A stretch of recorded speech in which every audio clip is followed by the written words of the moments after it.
Hey guys, welcome back to another video. If you like the video, make sure to subscribe to my channel. Let's begin. Chapter 1. I bless the rains. Shutting the door as silently as he could, he sighed in relief, releasing a breath he hadn't realized he'd been holding. Turning, he briskly moved over to the front gate and, unlatching it, stepped out onto the empty streets and began to head towards his destination.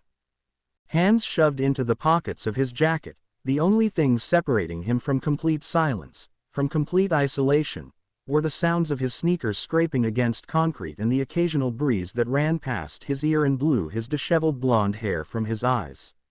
Left alone in this near silence, he craned his head back lazily to stare up at the nothingness of the night sky above, losing himself in his thoughts. He had always preferred the sun to the moon, always been a morning person as opposed to a night owl. When he was a young child, he would wake at sunrise and start his day alongside the burning orb in the sky, eager to begin a whole new day of fun and adventure. But as soon as the sun would dip down past the buildings and trees, the very second its sister would take command of the darkening skies from it, he would always be called back inside to bathe and sleep, two activities he liked far less than playing. That had been the childish reasoning behind his dislike of the night when he was a brat. Now, as a young adult of 17 years, he had a far different reason for his preferences. Things changed when night came. It was a simple observation, one he had made when he was young and one that he couldn't fully appreciate until he was older. Take the street he currently walked on, for example. During the day, a mother might be walking her child to the store, or an old man might be having a stroll with a beloved pet and companion. Children would run up and down the streets, laughing and joking as they made the most of their time out of school. Now, during the dead of night, this street was empty, devoid of life except for its lone traveler. But that alone was not the reason for his dislike of nightfall. Rather, his dislike now stemmed from the kind of life that did come out during the night. Because it was at nighttime that pests came out. As he reached the end of the block, he made a sharp right and found himself facing the darkened greenery of the local park he often visited as a kid. Under the illumination of the street lamps, he crossed the road and set himself down the path leading into his childhood haunt. Reaching a bench, he sat himself down and pulled his hands from his pockets, now grasping a lighter and a cigarette. Biting down on the filter, he flicked on the lighter and held it over the end of the smoke before returning it to the confines of his pocket. Taking a long drag, the blonde leaned back in his seat and waited.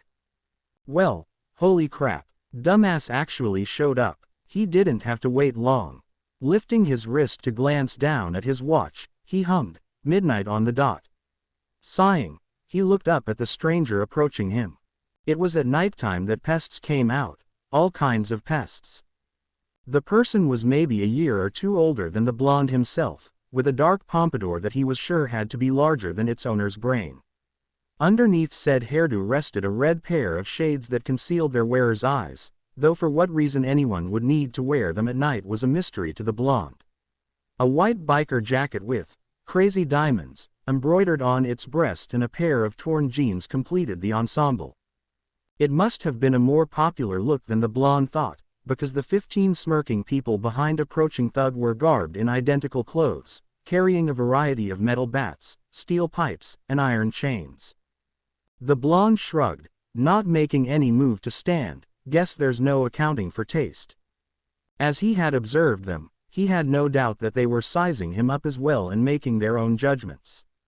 They surely thought his blonde hair and blue eyes made him look foreign, that his orange jacket and white undershirt were stupid and overly bright. They were wrong, of course, but he didn't have the time to properly educate them on the finer colors and, while he couldn't think of one, he was also sure they had found some way to mentally insult his faded jeans. You are Namikaze, aren't you? Namikaze Naruto, the undefeated desperado, the indestructible Iron Man, the orange Oyabun in training, and, let's not forget, the blood orange. The pompadour-adorned youth grinned as his band of goons chuckled at that last nickname. The blonde sighed. I never liked that last one. The blonde, Naruto, groaned as he rubbed his temples. It was an unfortunate side effect of being both the son of the infamous, bloody habanero, and enjoying the color orange that had gotten him that little epithet. Shaking his head, he frowned. Yeah, that's me. So, what you want? You know who I am. If you're looking for a way to kill yourself, throwing yourself down some stairs or playing in traffic would be far less painful options than picking a fight with me. Ha, that's good, the leader of the goons grinned, real good. But you're right, we know who you are. Everyone does. More importantly, do you know who I am? Can't say I do. Naruto deadpanned, fixing the delinquent a blank stare. Can't say I care, either. Exactly, the young man replied, spreading his arms out to gesture to his associates. Us. We're nobodies. No one knows about us, no one cares about us. But you're different. People know you. Hell, you're famous. Infamous, actually, Naruto corrected mentally, rolling his eyes. So, you kick my ass and suddenly everyone knows your name, is that it? You catch on pretty quick. The young punk pushed his sunglasses up his nose, nonchalantly flipping the bird as he did so. Something like that, yeah.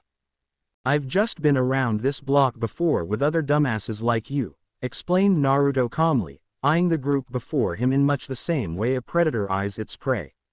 If his opponents noticed this look, however, they either didn't understand its significance or had excellent poker faces, but beating me. That's a tall order you have there. A lot of people have tried. None of them won. We realize that and we appreciate the opportunity all the same. The punk grinned. Okuyasu, now. A chuckle rang out behind Naruto, whose visage remained unimpressed even as a chain descended down and wrapped tightly around his neck. While the faces of the goons and their leader lit with sudden joy and excitement over the prospect of their trap succeeding, the blonde bit back a sigh. Without wasting another second, the delinquents charged in, swarming Naruto while giving their most intimidating battle cries.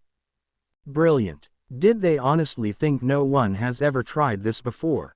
Naruto wondered as he reached up and snuck the fingers of his right hand between the chain and his windpipe. Gripping the chain, he effortlessly pulled the metal back from his neck. With his free hand, he reached behind him and grasped his unseen assailant, Okuyasu, apparently, by the collar. With a simple tug, Naruto had pulled Okuyasu over the bench he sat on and flung him into the nearest member of the approaching gang. Reaching down and picking up the chain that Okuyasu had dropped in the process of this, Naruto quickly flicked his wrist and whipped the end of the iron links into the face of the next punk that drew too close, knocking the bruiser to the ground.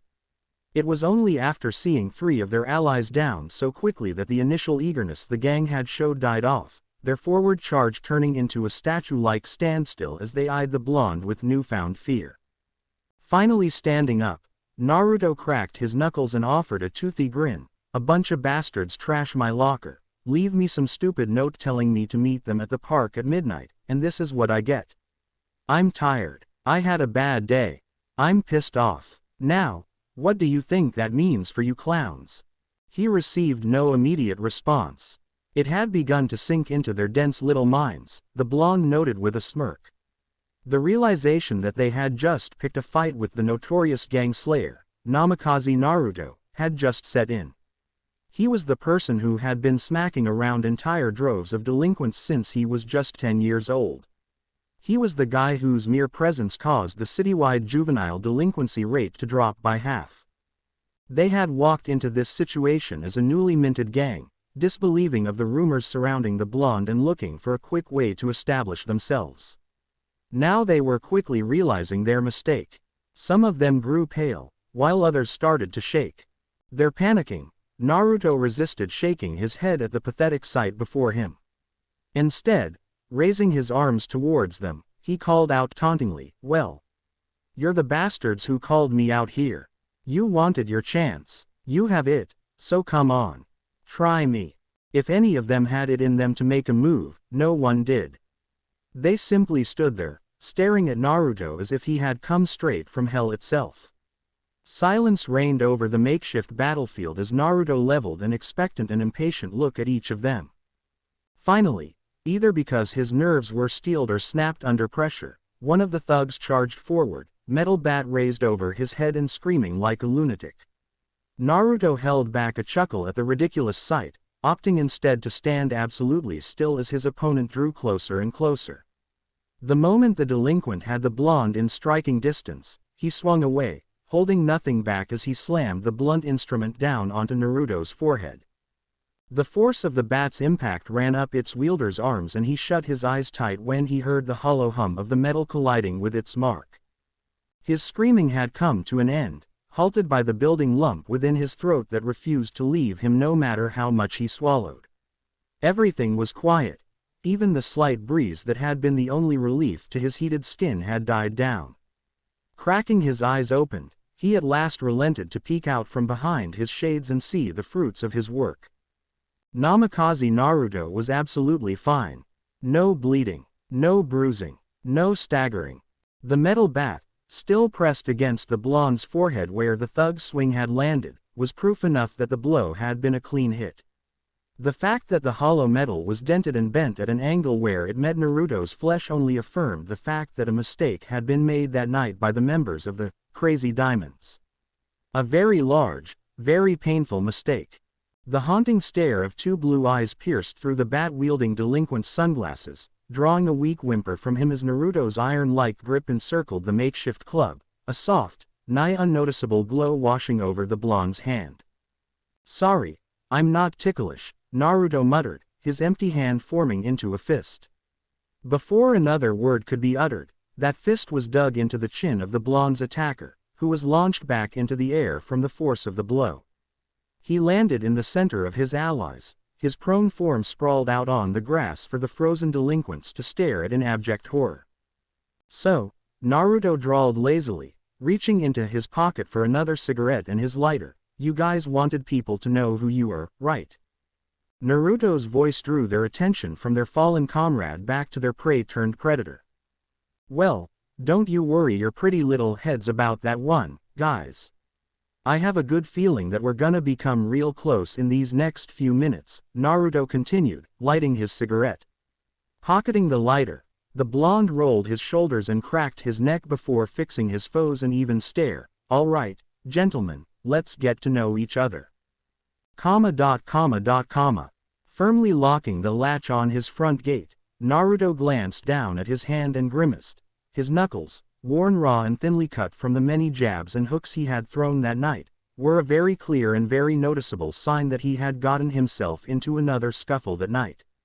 As if his ruined clothes, now sliced and torn where a few of his opponents had managed to surprise him with knives, weren't enough of a dead giveaway.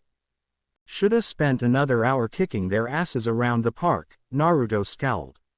His head was swimming in a sea of frustration as he gripped the knob to the front door, his mood only darkened by the dull throb that plagued his noggin. Yes, despite his earlier bravado and flair, despite his prior utter aloofness to the action, getting hit in the head with a metal bat at full force still hurt like a bitch. While he was well aware that such a blow would typically down any common man, Naruto would have been far more thankful for his miraculous resilience if it would also have stopped the massive headache that followed afterwards. With a groan, the blonde pushed the door open and slipped inside the shadows of his home. Shutting it gingerly behind him and quickly locking it, Naruto paused and waited for his eyes to adjust to the darkness. Come on, come on. Soon enough, where he was once practically floating in a veil of murkiness and silhouettes, he could now vaguely recognize every familiar edge and corner of the entrance of his family's home.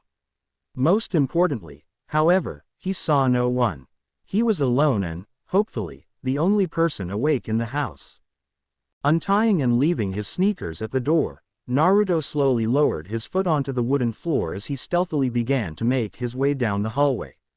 Passing by the entrance to the kitchen, his goal quickly reached his eyes, the stairs and, at the top of those stairs, his bedroom. Grinning to himself and stifling a triumphant snicker, the blonde gave himself a mental pat on the back for a job well done as he neared the first step and a pair of eyes fell upon his form. He wasn't sure how long they had been stalking him in that dark hallway or how close their owner stood, but he was suddenly very much aware that he was not as alone as he had first hoped. His body, which had only just begun to relax and slacken a short while ago, quickly tensed up as primal instinct began to take reign over his movements and self-preservation flooded his mind. Before he could even fully comprehend what was happening, he ducked down low. A fist sailed through the air, directly where Naruto's head had been only moments before, and crashed against the wall. Upon making contact, the wall caved under the power of the blow, the masterfully executed attack piercing straight through the drywall to leave a fist-sized hole in its wake. "Good morning, Naruto." A chill ran its way down Naruto's spine, mirroring the way that the blonde's heart sank down into the pits of his stomach. If one believed the many rumors that were in circulation about Namikaze Naruto, one would assume him to be absolutely fearless. This was, however, untrue. The blonde had plowed through army after army of amateurish adversaries, made dangerous only by the pointed and hefty weapons they wielded, but he never faltered in doing so. In his frequent confrontations with the local cops, he spoke his mind calmly, never stuttering. He didn't fear the punks who came after him. He didn't fear the officers who held authority over him. His true and only fear lied with a person far stronger, with skills exceedingly more polished than his own, someone who could judge him and back up that assessment with both their mouth and their muscles. Above all else, Naruto feared the wrath of his mother, Namikaze Kushina, who now stood in the doorway of the kitchen, looking down at him. "GG, good morning, Mom." Naruto stumbled over his words as he replied, face growing pale as he stared up at her fist. She stared down at him, violet eyes eerily void of emotion and an all-too-happy smile dangerously carved onto her face. Slowly, Kushina pulled her fist back from the wall, using it to flip a lock of her long crimson tresses back over her shoulder. Coolly, she glanced over to the clock that hung on the kitchen wall. "You know, this is an awful late hour to be out, Naruto." Kushina's even tone belied a brewing storm that Naruto knew was approaching. "Mind telling your dear old mom where you had to be at 1 o'clock in the morning?" I had to go, meet a friend," Naruto mumbled out, wincing at how lame his excuse sounded. "Nice to see I'm on top of my game today." "Is that right?" Kushina's smile twitched slightly as she pointed a delicate finger down at Naruto's hands and clothes, "and, somewhere along the way, your hands got torn up and the new clothes I just bought you got ruined. How exactly?" Naruto could have slapped himself. He had forgotten what he was wearing by the time he had snuck out of the house, his mind far more focused on introducing some idiots' faces to the ground. Blanching, Naruto decided that now was a good time to come clean before he somehow managed to dig his own grave any deeper. I may have gotten into a little, and I mean really little, brawl on my way." The moment of silence that followed directly after his confession was almost unbearable. Naruto broke out into a cold sweat as he heard Kushina inhale sharply. "I see," Kushina muttered, "and what do you have to say for yourself, Naruto?" Naruto tried doubtfully, quickly offering a disarming smile to his mother. Daring to glance up at Kushina, Naruto found, to his great surprise, that she actually seemed to be considering his answer, weighing it over carefully in her mind as she hummed in thought. After a few moments of deliberation, Kushina nodded and crossed her arms over her chest. "Well, in that case, I guess it's okay." Kushina grinned. Really?" Naruto blinked, disbelief overtaking his features. "Of course, it can't be helped, right?" Giving a light shrug, Kushina gestured upstairs. "Now, why don't you head upstairs and get some rest, sweetie? You must be tired." Staring at his mother as if she had grown a second head, Naruto nodded slowly and cautiously. Pushing himself to a standing position, the blonde turned and gave his mother one last nervous smile starting up the stairs. Well then, good knee." A pair of arms encircled his chest in a crushing hold. "As if I would say that, Ebane." Before Naruto could grasp what had happened, the world had already turned upside down and his head and upper back were slammed into the tiled floor of the kitchen. Kushina released her hold on her son, who crumpled to the floor, groaning in pain as he did so. With a huff, she stepped around her fallen son and made her way into the kitchen, grumbling under her breath, "Now let's get those hands fixed up." As his mother looked for iodine and bandages for his torn knuckles, Naruto grimaced from his position on the floor. It's 1 o'clock in the morning and I was just on the receiving end of a German suplex, courtesy of my mom. This day can only get better. A few minutes later, Naruto sat at the kitchen table after having taken more than a few aspirin, wincing as Kushina dabbed at his knuckles with a cotton ball she had doused in antiseptic. Every now and then, her violet eyes would shoot up to his own cerulean pair with a look of disappointment. Naruto, despite the stinging pain in his digits, would always sheepishly glance away, unable to meet her gaze. With a heavy sigh, Kushina set aside the iodine and reached for the bandages. "How many times have I told you to stop doing this?" she questioned as she began wrapping Naruto's hands in the gauze. "I lost count. Yet you keep doing it," Kushina chided. Naruto shut his mouth. He didn't have an answer to that. What could he argue? That he wasn't fighting droves of delinquents practically by the day. That his reputation wasn't that of an infamous, ruthless thug. That this would be the last time it would happen. He couldn't say any of that, because he did, it was, and it certainly wouldn't end anytime soon. "I don't go looking for trouble, alright. It finds me and I take care of it the best way I know how." Naruto frowned, glancing down to his hands as his mother tied the bandages in place. Kushina stood and moved over to the cupboard to store away the medical supplies, sighing as she did so. "Except you do go looking for trouble," Kushina accused, "or did you forget all about the precocious little 10-year-old brat who took down the Silver Chariots?" Of course he remembered his first real fight. The Silver Chariots had been a particularly noisy and active biker gang that drove up and down the streets in the late hours of the night and early hours of the morning. They knocked over trash cans, broke windows, sprayed graffiti over walls and buildings, and weaved dangerously in and out of traffic at insane speeds. As a child, Naruto could ignore all that, however. It wasn't until his mother began to complain that the obnoxious noise they caused interfered with her sleep did the young blonde raise issue with the gang. "I didn't forget," Naruto conceded, grimacing at the memory. "They were being assholes and I dealt with them. You chased them down, beat them within an inch of their lives, and trashed their bikes beyond all recognition." "They were being assholes and I dealt with them," the blonde repeated, nodding his head. "Don't tell me you wouldn't have done the same when you were my age." The redhead, who was busy placing the bandages back where she had gotten them from, froze. Naruto watched as his mother began to tremble, shaking his head as he held back a groan. Suddenly, Kushina whipped around, revealing horror and embarrassment in her violet eyes and the fact that her face now matched her hair quite nicely. A blush that red couldn't have been healthy. That ha has no nothing to do with this." Kushina cried out, flailing her fists around in the air. It was the same reaction every time her past was brought into question. Let it be known that Namikaze Kushina was certainly not proud of the fact that she was once the infamous and feared, Bloody Habanero. Why? Naruto wasn't sure. The fact that his mom used to kick serious ass and take names was pretty damn awesome in his expert opinion. Nevertheless, if one happened to mention the Bloody Habanero, or the all-female gang she used to lead, the Killer Queens, Kushina would turn as red as her old namesake and fervently attempt to change the subject. Naruto rolled his eyes. "Why not? You were doing the same stuff I'm doing. Hell, you were even better at it than I am." "I was not," Kushina exclaimed, distress clearly showing in her tone. I was a different person back then. A completely different person. Besides, I stopped doing all that stuff.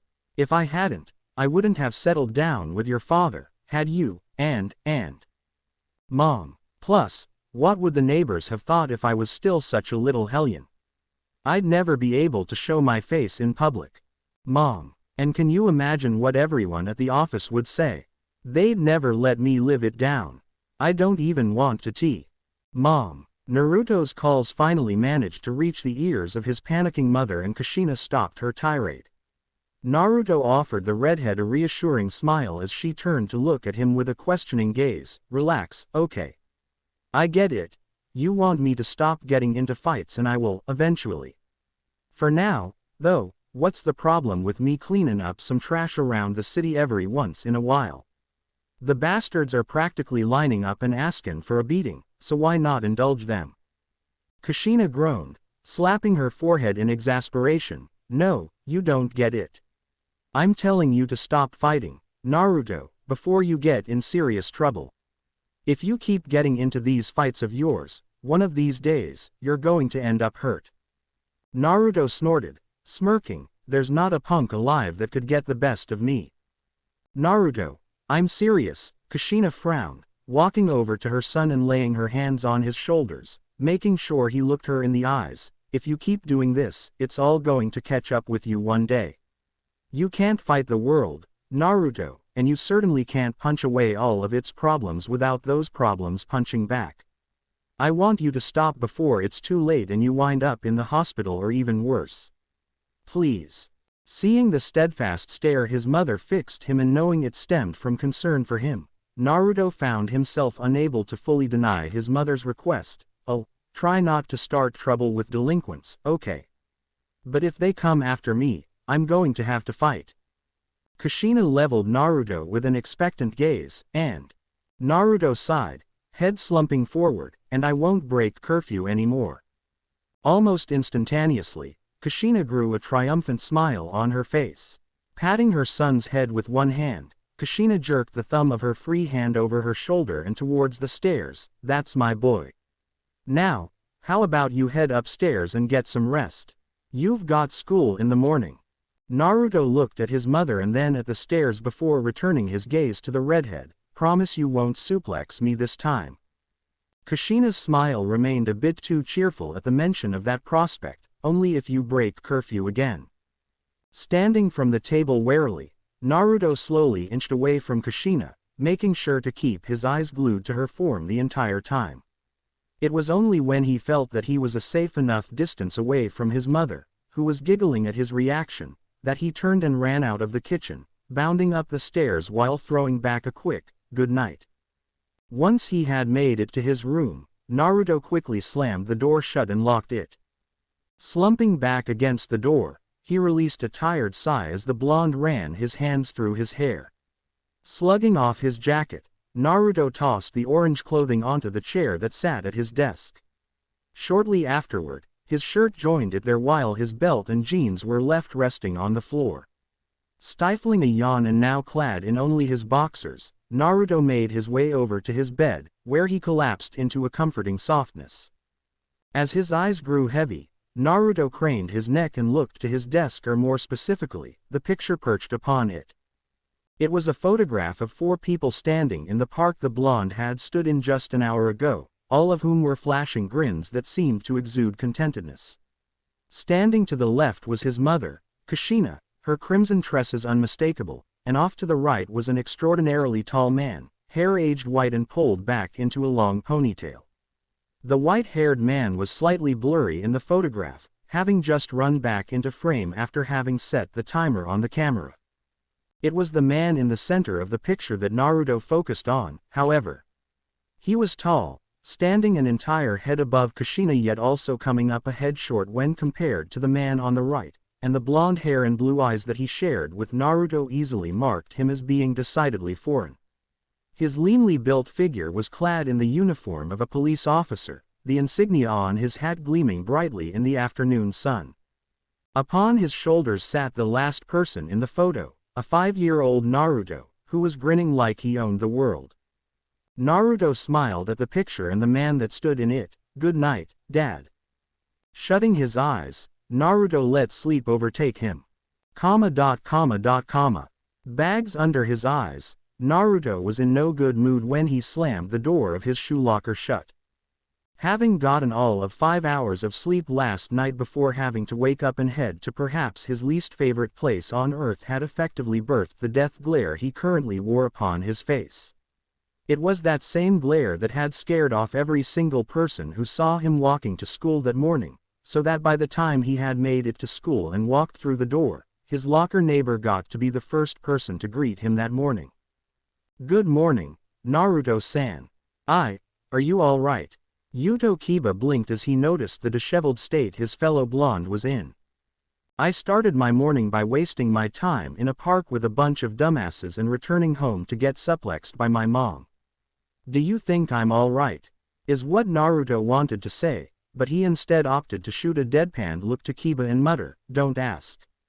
I see. Kiba wavered slightly, bemusement showing in his eyes. "It's nothing." Naruto emphasized his words with a wave of his hand. "Quicker I get this day over with, the better." "Ah." Kiba's smile turned into a good-natured, teasing smirk, "So I take it you'll be cutting class again." "I'll sure as hell try to.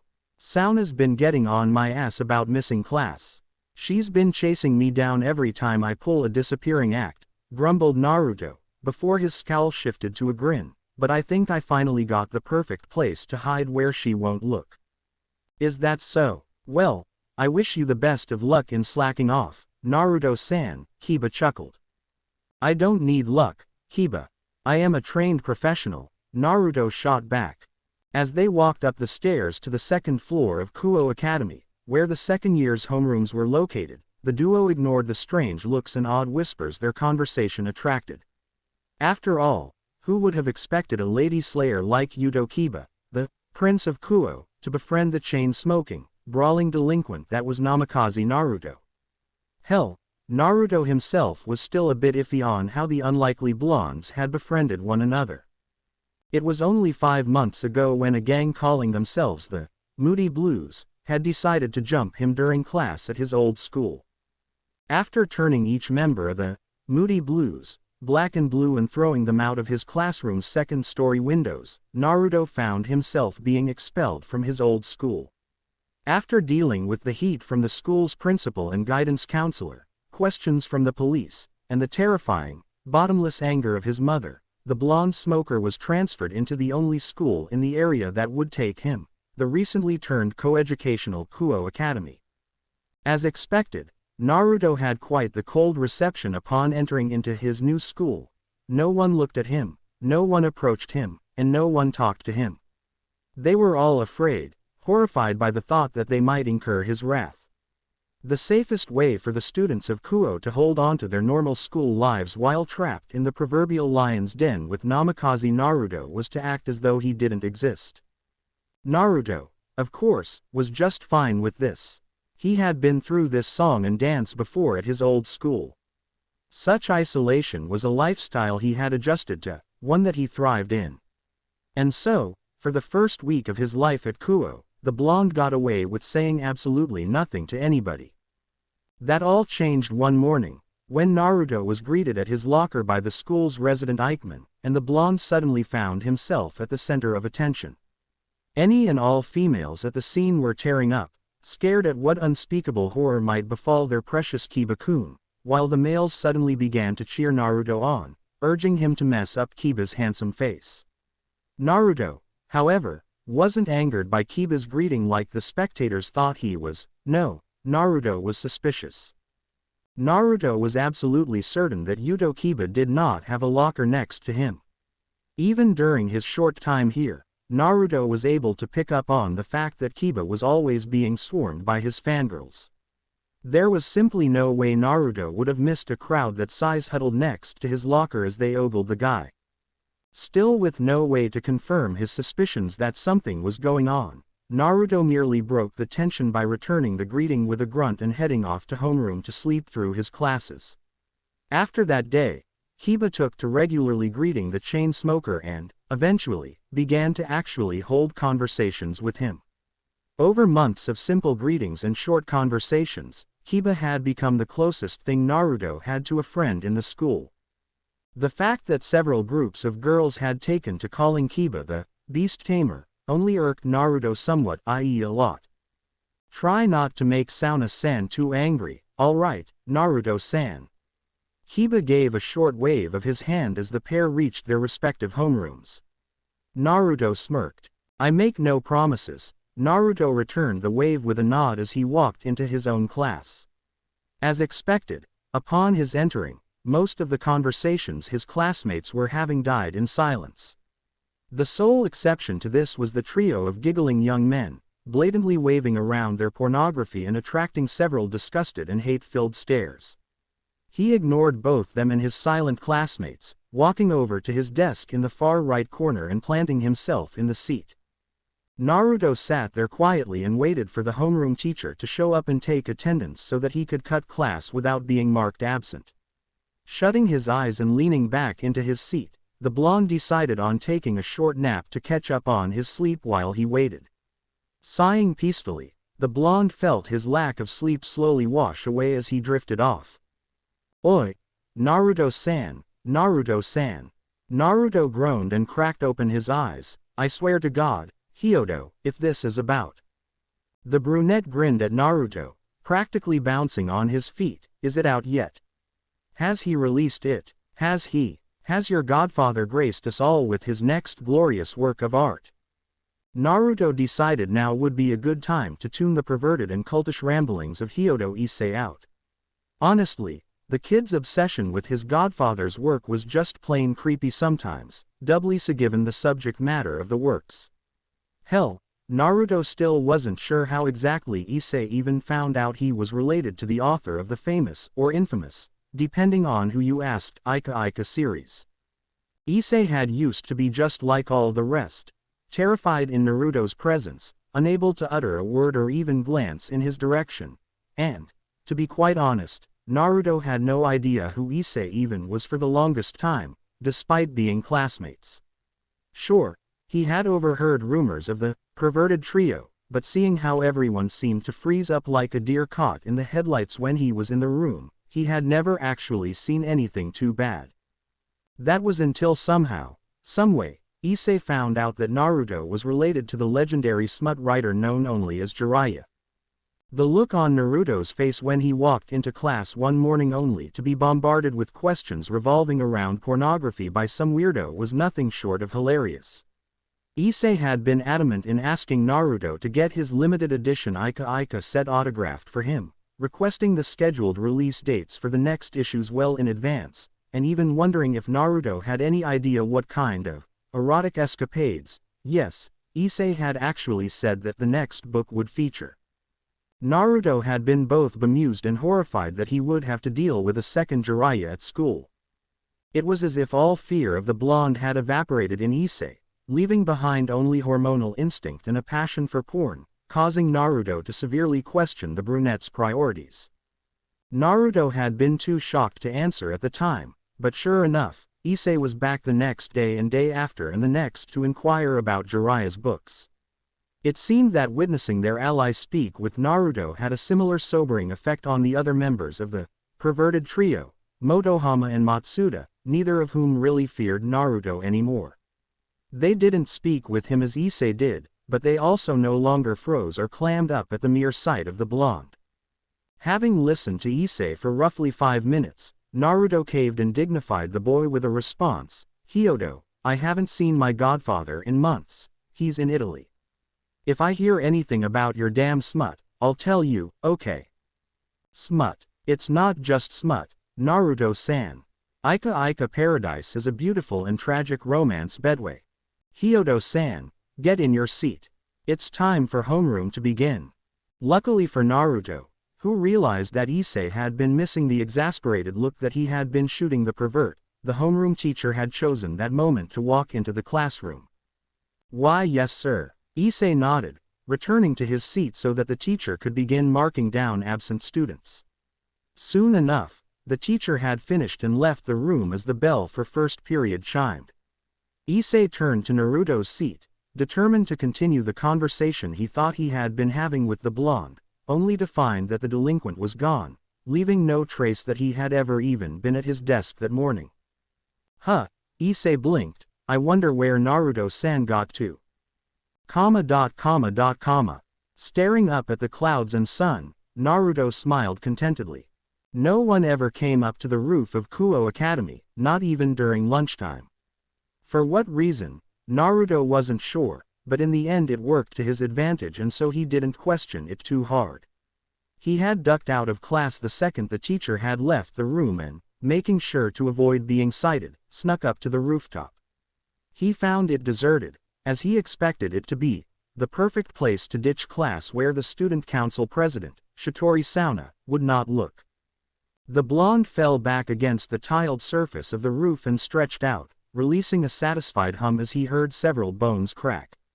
A relaxing, cool breeze drifted across the rooftop as Naruto shut his eyes, turning off his mind and letting himself fall back into dreamland. It was the sound of the school bell chiming to signal the arrival of lunchtime that woke him hours later. With an unsatisfied grunt, Naruto reached up and rubbed his eyes. Damn, that was a pretty good nap, too. Sitting up, the blonde yawned and smacked his lips. After rolling his shoulder, Naruto reached into his pocket and grabbed his lighter and a cigarette. Placing the cigarette between his lips, Naruto flicked on the lighter and, unhealthy, realized that he was not alone anymore. Glancing over to the corner of the roof, Naruto found a pair of amber eyes staring at him, or, more specifically, the cigarette and lighter he held. The owner of those eyes was a petite young girl, cute as a button while also displaying just as much emotion as one as well. Garbed in the standard female Kuo Academy uniform, her shoulder-length, snow-white hair danced as another breeze ran over the roof as she pulled a cookie from the package in her hands and bit down on it. Naruto blinked, eyeing the girl with a bemused expression. Cookies for lunch ain't exactly nutritious, girly. Cookies don't smell like smoke. You do, the girl hummed in reply, fishing out another cookie. Naruto looked at the girl as if she was insane. To say he was stunned was a vast understatement. He was absolutely floored. Namikaze Naruto, the most feared person in the entire school, the one guy who everyone was too afraid to even talk to, let alone look at, was being told off by some girl who barely measured up to his chest. Entire gangs trembled in place when he walked down the street. Mothers told their kids to stay as far away from him and the trouble he attracted as humanly possible. Sure, Hiba and Issei may have approached him, but no one had ever had the guts to actually tell him off if they didn't hold some position of power that protected them. Yet this girl, this pint-sized little thing, was blatantly calling him out, with no protection and no witnesses around. Naruto couldn't help but stare at her. The girl must have noticed his staring too, as her stoic face suddenly sprouted the slightest of frowns. Staring is rude. The blonde could take it no more. He fell back, clutching his sides and shaking with laughter. If the girl was offended by Naruto's hysterics, she certainly didn't show it. She merely waited patiently for her fellow student to stop, quietly munching away on her cookies. When the smoking youth finally did cease his laughter, he sat back up, wiping a tear from his eyes and ending his tirade with a few dying chuckles, and met the girl's expectant stare. Something funny? She asked with a tilt of her head, seeming to be genuinely curious as to what the blonde found so humorous. Nothing, nothing, Naruto waved off the question, pocketing his lighter and cigarette. Man, I needed that. So, what are you doing up here, kid? I didn't think anyone came up to the roof. I'm not a kid. The girl's expression morphed into a pout. I come up here for lunch. Naruto raised an eyebrow. All alone? She shrugged. Aren't you alone too? Yeah. Naruto returned her shrug with one of his own, but I'm a bit of a special case in that regard. You though, you don't exactly seem like someone people are gonna try to avoid. I like the quiet, she responded. Fair enough. Naruto accepted the answer the girl gave him with a nod. With the conversation apparently at its end, he laid back down, idly watching the clouds pass by as the roof-going pair fell into a comfortable, if not unfamiliar, silence. The girl, for her part, made no further attempts at starting up on a new topic, but every now and then Naruto would feel her amber stare fall upon his lazy form. That was how the two passed the rest of their lunch, just sitting there in silence, enjoying the pleasant breeze and the warm sun. When the school bell sounded once again to order the students back to their classrooms, Naruto was the first to move from his position by standing up. Throwing his arms above his head and stretching them to the skies, the blonde released a final yawn before turning to the door and sluggishly heading for it. It was nice meeting ya, kid. Naruto tossed a wave over his shoulder as his goodbye, but I'm getting out of here. I'm not a kid, the girl repeated, eyeing him as he moved, out of here. You aren't going back to class. Who, me? Naruto snorted. Nah, I don't wanna be there and they don't really want me there. Besides, with everyone crowding the halls right now to get back to class, now's the best time to slip out of here without Suna noticing me. It's bad to cut class. Naruto chuckled, opening the door, so I've heard. But it's natural to be a little bad sometimes, ya know. We're only human. I guess. The girl relented. Well, see ya around. Naruto tossed a wave lazily over his shoulder as he walked back into the building, leaving the snow-haired girl behind him. She stared at the space that the blonde had been occupying only a few short moments ago, her aloof expression unreadable. Standing, the girl hummed in thought as she too made her way over to the doorway. Namikaze Naruto, huh, she murmured, Yuto-senpai was right, he is an odd one. Order up. One large special with extra pork. Bliss was all Naruto knew as a large porcelain bowl was set before him, his eyes shutting in reverence as the mouthwatering aroma of the soup filled his senses. Opening his eyes, he gazed into the glossy broth and silky noodles, steam wafting up from the liquid to meet the hearty grin the blonde wore. This was not just a simple bowl, its contents no mere ordinary soup. This was his escape, this was his oasis in the desert that was day-to-day life. This was ramen, heaven in a bowl, Naruto exuberantly declared, his hands nimbly snatching a pair of chopsticks from a nearby container. Thanks, Tsukiji. It looks amazing as usual. Anytime, Naruto, from behind the counter, Tsuki chuckled, heaven in a bowl, huh. That has a nice ring to it. Might have to use that sometime. Whereas the park by Naruto's home was his most frequented childhood haunt, Ichiraku Ramen was most certainly the blonde's favorite hangout since reaching young adulthood. So, when Naruto's stomach began to roar shortly after escaping the clutches of the educational system, the young brawler had made a beeline towards the ramen stand. I wouldn't. It doesn't do your cooking justice, Naruto stated appreciatively as he began to dig in. Tsuki let out another chuckle as he began to wipe down a few empty bowls. Well, it's nice to see my favorite customer hasn't gotten tired of my food's taste yet, the chef smiled, idly checking the clock that hung nearby before glancing back to his sole customer. Not that I don't appreciate the business, but shouldn't you be in school right now, Naruto? It's all about perspective, Tsukiji, the blonde explained between slurping his noodles. You see, from someone else's perspective, I'm cutting class to relax and eat ramen when I could be getting an education. From my perspective, however, I'm sitting here in good company and enjoying a fantastic meal when I could be sitting in a room with a bunch of people I don't know, listening to a bunch of crap I don't care about. Overall, I'd say I'm doing pretty well for myself. Tsuki whistled, you're lucky Ayame stepped out. She'd drag you back to school herself if she heard you say that. Then in the interest of my personal safety, I'd better leave a good tip today, huh? Naruto smirked. Tsuki laughed, pinching his fingers together like he was grabbing a zipper and dragging them across his mouth. It might help keep this old goat quiet. Soon enough, Naruto had flown through his first bowl and by the time his second was placed on the counter, his order for a third was already in the works. All the while, idle chit-chat flew back and forth between the smoker and the chef, only breaking the flow of their conversation momentarily when a new customer arrived. He was a young man who couldn't have been older than 25, handsome beyond compare, with striking red hair the likes of which Naruto had only seen on his own mother. Without a word, the redhead pulled up a stool and took a seat at the counter, grabbing a menu from nearby and thumbing through it. Welcome. Tsuki grinned at the newcomer. What can I get for you? I'll tell you once I figure that out myself, the man spoke in a polite, melodious tone, chuckling slightly as he did. You have quite the selection and it all looks good. Tsuki grinned. Thank you very much. Take your time ordering. I'm in no rush. I will. The redhead smiled. Thank you. With the new customer attended to, Tsuki turned back to Naruto, who was just finishing his third bowl. So, how are the plants doing? You ever get those lilies to grow? Naruto laughed. You need to ask. There's not a plant my green thumb can't handle.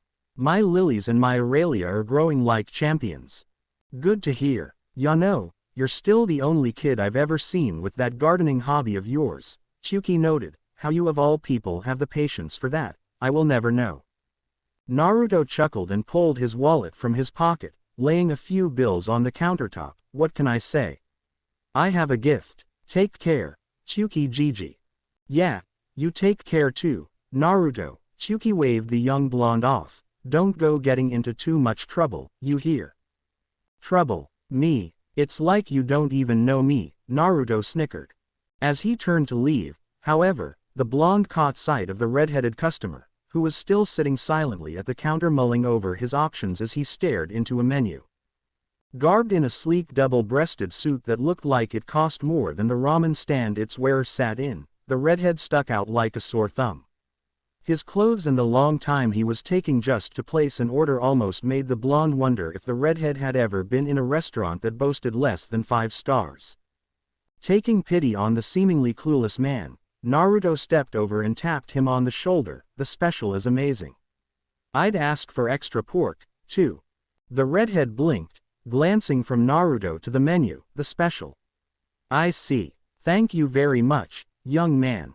No problem. Naruto brushed off the man's thanks and walked outside of the ramen stand. As he did so, the well-dressed man finally placed his order, one special with extra pork. Cigarette hanging loosely between his lips and hands shoved deeply into his pockets, Naruto stalked aimlessly down the sidewalk of the city's electronics district. After departing from Ichiraku Ramen, he had allowed himself to get lost in the crowded streets of shoppers and pedestrians, passing by various stores and vendors welcoming their customers with open arms. His freedom secured and his hunger sated, the blonde now only had one question on his mind. What now? Naruto frowned, checking his watch.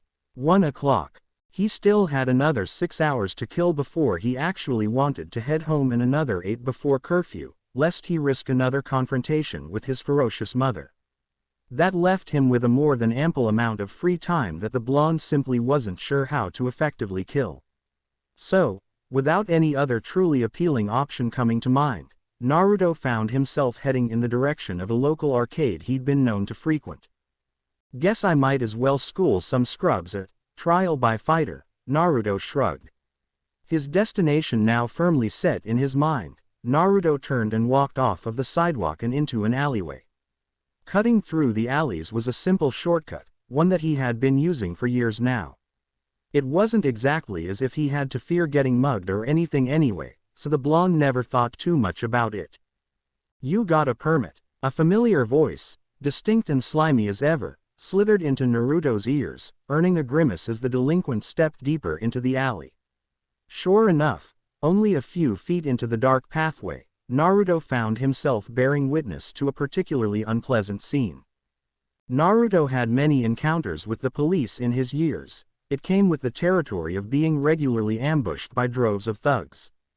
He knew there were plenty of good cops on the city's police force. His father, Namikaze Minato, had been one such case. He had been good man, who both upheld the law to its highest standards and took the time to reach out to the citizens who lived under it. Yumino Iruka, his dad's old partner and current detective, was another fine example. Iruka didn't jump to conclusions, didn't make split-second decisions with the authority he had. He made sure he had all the facts, heard all the viewpoints before he made a decision. There were many good cops in the city. Mizuki, however, was never one of them. He was the type of man who became an officer just to hold power over others, the type who signed on to the force just to be able to legally carry a gun. If rumors were to be believed, in fact, the man was as crooked as they came. Word had it that Mizuki had his hand in a number of shady dealings such as bribes, extortion, and blackmail. In summary, the silver-haired cop was an insult to the badge he carried. And, seeing as Naruto had stumbled across him pinning a young lady to the wall in the back of an alley, the blonde was more inclined to believe the rumors than not. The officer had the lady pushed against the brick wall, arms on either side to keep her pinned down while he leaned towards her and spoke.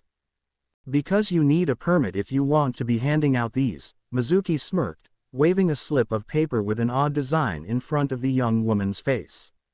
Judging from the panicked expression on her face, she didn't exactly appreciate being informed in such a manner. The woman frowned, reaching out for the paper. Please, But I'm an agreeable man. I'm willing to do you a favor and just overlook this entire thing. Mizuki's smirk grew into a malicious, perverted grin. Of course, that's only if you're willing to do a favor for me, in turn. Don't be like that. Mizuki leaned closer. It's nothing much, just a quick and easy favor. It'll be over before you even. Grah. Mizuki recoiled, stumbling backwards as his hands reached up to clutch at his eye. With his arms no longer trapping her in place, the lady quickly backed away from Mizuki and put herself at a safe distance should she feel the need to turn and flee at a moment's notice. That done, she stood and watched silently as the scene before her played out. Mizuki glared down at asphalt, murderously staring at the offending projectile that had been flicked into his eye, the butt of a recently finished cigarette. So sorry, officer. It just slipped right out of my hand. Naruto smirked as he stepped forward. I hope I didn't interfere with any official police business. Mizuki growled. Namikaze, what the hell are you doing here? Oh, just passing through. The blonde shrugged as he fished out another cigarette from his pocket. Thought I'd hit up an arcade, but hey, saving a damsel in distress was next on my list of things to do anyway. Damsel, you mean criminal? Mizuki scowled, slowly lowering his hands and keeping his stinging eyes shut tightly. She was handing out flyers without a permit and we can't have that, now can we? And the punishment for illegal advertising is dealing with you. Talk about cruel and unusual. Naruto shook his head in disgust. Mizuki stepped forward and ran a hand through his silver locks, chuckling darkly. I wouldn't be running that mouth of yours, Namikaze. Your hands aren't exactly clean either. They aren't. Naruto cocked his head to the side, his tone mocking. School won't be out for another 3 hours. You think you can cut class in front of a cop? Mizuki clicked his tongue in disapproval. Stupid, very stupid. And underage smoking, too. No, this just won't do. I'm going to have to place you under arrest, Namikaze. Who knows? You may even get expelled from that damn academy of yours. I'd rather not. Mom wouldn't be too pleased if I managed to get expelled again. Naruto shrugged, eyeing Mizuki tauntingly. Thanks for the offer, but I think I'll avoid jail today. Oh, Mizuki's hand came to rest on his gun. Am I to understand that you're resisting arrest, Namikaze? Naruto's taunting demeanor faded as he saw Mizuki reach for his pistol. His gaze sharpened, his hands clenched into fists, and his form crouched slightly, legs bent and ready to leap forward at the first sign of danger. The blonde frowned. So you take me in and then what? You think I won't tell them about your charming way with the ladies and trigger-happy negotiation skills? You really are a dumbass, aren't you? Mizuki smirked. You think anyone on the force will believe a burnout like you over me, an officer of the law? You think anyone in this entire goddamn city is going to believe you? Well, I never was much a people person, Naruto conceded with a light shrug. That's putting it mildly. Mizuki laughed. They'll give me a fucking medal for putting a little piece of shit like you behind bars. Hell, I could plant a bullet right between those eyes of yours and no one would question that it was completely in self-defense. Well, no one except for your whore of a mother, anyway. Naruto froze. Care to repeat that? Ha, did I hit a nerve? Mizuki sneered. She was such a bitch back in the day, running up and down the streets with her stupid gang, acting like she owned the entire town. And what does she end up doing?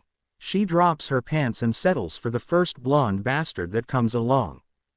The blonde's face was on fire, his fists trembling. And then what does that dumbass go and do? He goes and gets his brains blown out. Mizuki chuckled. Good riddance. Bastard was always looking down on me, even back when he first joined up with the force. Draw your gun. Mizuki frowned and narrowed his eyes in confusion. What?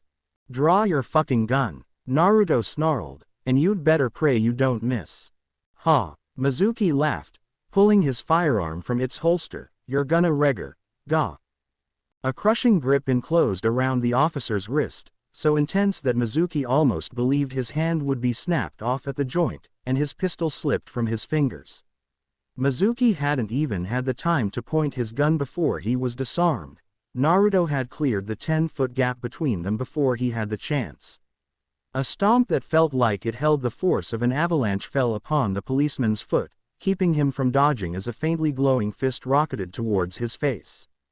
Mizuki's eyes widened, his mind racing in panic. How is that little shit this fast? And why is his fist glow? His nose shattered and caved in with all the ease of an empty aluminum can, blood squirting into the air and dribbling down his face. Mizuki opened his mouth to release a pained cry, a mistake. The next blow hit his mouth, knocking several teeth out and sending them down his throat, floating on a fresh cascade of irony crimson. As he coughed and sputtered, another devastating hit met its mark against the side of his head, knocking him off his feet. Mizuki smacked roughly into the brick wall, which he weakly clutched in a poor attempt to gain his balance as he gasped for air. His vision was clouded with tears, his eyes burning and swelling as his senses were overwhelmed with pain. He dared glance up, just in time to catch the savage visage of a beast rearing back its fist like a hunter readying an arrow. With the same deadly accuracy, Naruto let his fist fly forward. The hit shattered his jaw and slammed the back of his head into the wall. The next dug deeply into his gut, knocking the wind from his lungs. The next struck against the only eye that had thus far gone untouched in their encounter, sealing it shut with bruised swelling. Blow after blow after blow after blow, Naruto rained his rage-filled fists down upon Mizuki's quivering form. This wasn't a fight. When Naruto took on punks with egos too large for their lacking skills to carry, he was fighting. During those times, he sought to defeat his opponents as quickly and efficiently as possible. He took no pleasure or joy from the pain he brought them, only from the satisfaction of utilizing the reflexes and skills he himself had honed over years of experience and practice. And when he was done, when he had won, he simply walked away, moved on, and left them to pick themselves up. This was survival of the fittest. A lesser animal had stumbled upon a sleeping tiger and, in its ignorance, awoken the slumbering behemoth. The tiger had merely followed its instincts, leaping upon the prey that had so carelessly insulted the beast by treading in his domain. This was not a fight. This was not even a massacre. This was simply nature and, just like in nature, the predator did not walk away, did not move on, and did not allow the prey to pick themselves up. A cathartic jolt ran along his arms as his knuckles collided with the fool who had dared to insult his family, both sickening the blonde and urging him to carry on. So he did. For a solid 5 minutes, Naruto laid into Mizuki. For every word the crooked officer had slung and for every insult, Naruto made absolutely sure that the silver-haired man felt nothing but pure, concentrated pain. Because the tiger didn't allow the prey to insult him, because all Naruto wanted in that moment was for Mizuki to hurt. Finally, Naruto ceased and the faint glow that had enveloped his hands abandoned them. Panting and gasping from the sheer anger alone, Naruto stepped backwards and simply stared at the fallen man before him. He looked down upon Mizuki, not speaking, not thinking, until he finally glanced away. Turning, Naruto left him lying there without another word and continued down the alleyway. The woman, who had surprisingly stayed to view the entire encounter, was still there, kneeling on the ground and trembling as her gaze ran between Naruto and Mizuki. She flinched when Naruto came to a stop next to her, when his stony blue eyes stared down at her. For the first time, Naruto actually took a moment to observe her. She had her glossy brunette cut short in a bob cut, her heart-shaped face done up with dark eyeshadow and ruby lipstick. Her lithe body was hidden under a thin red blouse and short white skirt. The black decorative bat wings that sprung from her back were the most noticeable oddity about her, aside from the strange flyers she clutched tightly. "I wouldn't stick around here for much longer if I was you, miss," Naruto spoke in a surprisingly even voice, "but if you plan on hanging around, do me a favor. When he wakes up, if he wakes up, tell him that next time, he should just shut his mouth and shoot." Naruto ghosted past her after having said that, ignoring the shaky words of thanks the woman offered as he left the alley behind him, leaving Mizuki behind him.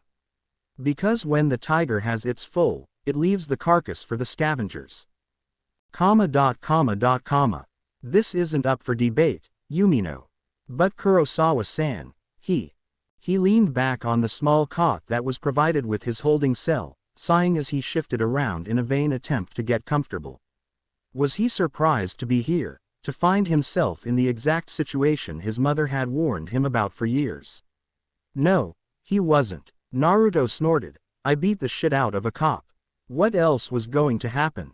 It didn't take long for the police to track down the blonde.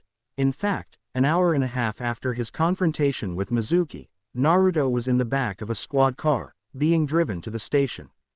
Apparently, his damsel in distress had called for help, explained what happened, and promptly vanished into thin air, like she never existed at all. She had existed, however, because she had been there to give the police all they needed to know who to look for, a physical description of her blonde savior. He attacked an officer of this department. Or did you forget that in another few hours, Mizuki will officially be labeled as comatose? But Naruto-san isn't just some wild animal. If Mizuki was doing what Naruto says he was, then, after answering some brief initial questions, the blonde had been thrown into this glorified cement hole in the wall. He had been left here for what felt like ages with nothing to do but sit and wait. Naruto simply passed the hours by listening to the faint voices of the officers in the room down the hall argue over what his fate would be. Whether or not Mizuki was engaging in such conduct needs to be looked into, and I will personally see to it that it is, but it can't justify that boy's excessive actions. The fact of the matter here, Yumino, is that he did it. He admitted to assaulting and hospitalizing an officer of this department. Our department.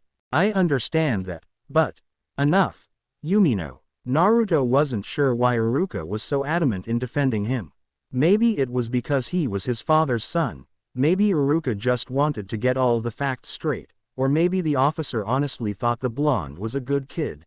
Naruto just didn't know. Regardless, Iruka had been there the second Naruto set foot in the station, trying to make the process as smooth and painless for Naruto as possible. It was the least Naruto could do for the man to be honest when they asked him if he did it or not. Not that I wouldn't want the credit, Naruto growled. Bastard had it coming for a long time, and I'd be more than happy to go down in the books as the guy who finally knocked him down a peg. Naruto felt his pulse quicken and head burn. Shaking his head, he breathed deeply and calmed himself. Getting angry now wouldn't do him any good. Besides, he had other concerns now that took precedence over the silver-haired asshole. His anger towards Mizuki put aside, the blonde turned his focus to the more pressing matter at hand. Mom's going to murder me. Naruto groaned, slapping his hands over his face. Damn it, damn it. Well, maybe it won't be too bad. After all, I promised to try and tone it down fighting delinquents. I never said anything about not fighting cops. Naruto paused, looking over his logic and weighing the likelihood of its success in his mind. I'm so fucking dead, Naruto concluded with a wince. With a defeated moan, the blonde dropped his hands back to his sides. Well, maybe I can at least get Iruka to break the news to her gently. Sounds like you're in a bit of a predicament. The blonde sighed. You don't even know the half of, huh? Naruto sat up in his cot, eyes darting to the cell door to find a familiar face standing just outside of it, smiling in at him from behind the bars. His long crimson hair was unmistakable, with a sleek, spotless black double-breasted suit worn flawlessly and matching leather shoes, shined to perfection. When Naruto's sapphire eyes finally met his sky-blue eyes, a cheerful smile came over the young man's handsome face and he offered a friendly wave. Greetings. You're that guy from Ichiraku. Naruto frowned, bemusement flashing in his eyes. That I am. The redhead grinned. Thank you again for the suggestion, by the way. You were absolutely right. The special was amazing. Right. I've had a lot of ramen, but nothing can compare to the Waichuki. Naruto shook his head as he trailed off. He could gush about the finer points and qualities of ramen later, but for now he needed to focus. What are you doing here? How'd you even get back here? I didn't think they let just anyone back here. Alarms were going off in Naruto's head now. He could no longer hear the arguing voices of Iruka and his superior. Considering the fact that they had been going back and forth for a good few hours, Naruto was fairly certain they wouldn't have just suddenly clammed up. Oh, the door was open and no one else was here, so I just let myself in, he chuckled, running a hand through his crimson locks. As for what I'm doing here, well, I'm in town to check up on someone very important to me. Of course, she's a bit headstrong, so I have to do my share of sneaking around while I'm here, but I'm not asking why you're in town. Naruto snapped. I want to know why you're here talking to me. And what do you mean no one else was here? Where's Iruka? Sorry, my mistake. Like I said, we're the only ones here, so I'm certain this Iruka fellow must have gone home. The man nodded at his own logic, and I am here talking to you because I am going to break you out of prison. Oi, Iruka, Naruto called out at the top of his lungs, might want to get back here. Some crazy dude is saying he's gonna bust me out. Iruka. Naruto received no answer. There, see, the redhead smiled, we're alone. What did you do to Iruka? The blonde growled, storming up to the bars to stare the man down. If you hurt him, oh. Please do calm down. I assure you that he, along with his fellow officers, is asleep in his home and completely unharmed. They will all be up and about tomorrow morning with no memories of this evening's events, the man promised, holding up his hands defensively, though I suppose it will cause a bit of confusion over the man you hospitalized. Bullshit. How could you have gotten them all asleep and in their homes? Naruto frowned. And how do you know about Mizuki? I have my ways, he replied cryptically. You shouldn't be surprised that I know about your bout with Mizuki-san, however. I know about it because I saw it happen. You mean you were stalking me? The blonde accused, glaring at the man as he chuckled sheepishly. That's a bit harsh, don't you think? I didn't plan on following you, but like I said, I'm in town checking up on a certain someone and by chance I just happened to step into that ramen stand today. The man shrugged. I couldn't help but take notice of your latent potential. It is staggering, you know. I couldn't very well let you walk away without at least seeing what you were capable of. It was just luck that you happened to end up coming to the aid of an acquaintance of mine. Potential. What do you think this is, an RPG? Naruto scowled. Wait, so you knew that chick back at the alley and you stood around and did nothing? Well, I don't know her too well. Well, let's just say she's an employee of someone very dear to me. The redhead smiled. I would have intervened, but you seem to handle the situation quite thoroughly. I even got a glimpse at your capabilities, so it all worked out very well in the end. Naruto stepped back, rubbing his temples as he growled in frustration. Dealing with a guy like you is just what I needed right now, you know. You're not making any sense. You're telling me that you stalked me for half the day because you see some damn potential or whatever in me. You stood around like an asshole while a friend of yours almost got molested. You followed me here and magically teleported every police officer home, and now you're gonna bust me out of jail. I believe that sums up everything quite nicely, yes. Lovely. Naruto turned and shuffled back to his cot, collapsing into it. Look, I dunno, just go away, okay? This might be a dream or maybe you're just bullshitting me. Either way, I'm not in the mood to deal with this crap. The stranger blinked. So, you don't want to get out of prison? Why do you even want to bust me out in the first place? Naruto grunted. It's not like there's any doubt that I did it. You saw it yourself and I'm not denying it. You and I both know I'm guilty as charged. So why even bother? Think of it as repayment for the ramen and for helping my acquaintance, was the man's smooth reply. Naruto snorted. I helped you decide on lunch and saved someone you barely know. I haven't exactly done enough to warrant a jailbreak, at least, not unless there's some kinda catch. Without warning, the redhead burst out laughing, apparently no longer able to contain the chuckles that Naruto hadn't even noticed the man was holding back. The blonde eyed the stranger warily as he doubled over and clutched his sides. He ceased his laughter a few moments later, straightening himself out as he wiped a tear from his eye. Sorry, it's just that it's been a while since someone has seen through me so clearly. So there is a catch, Naruto concluded.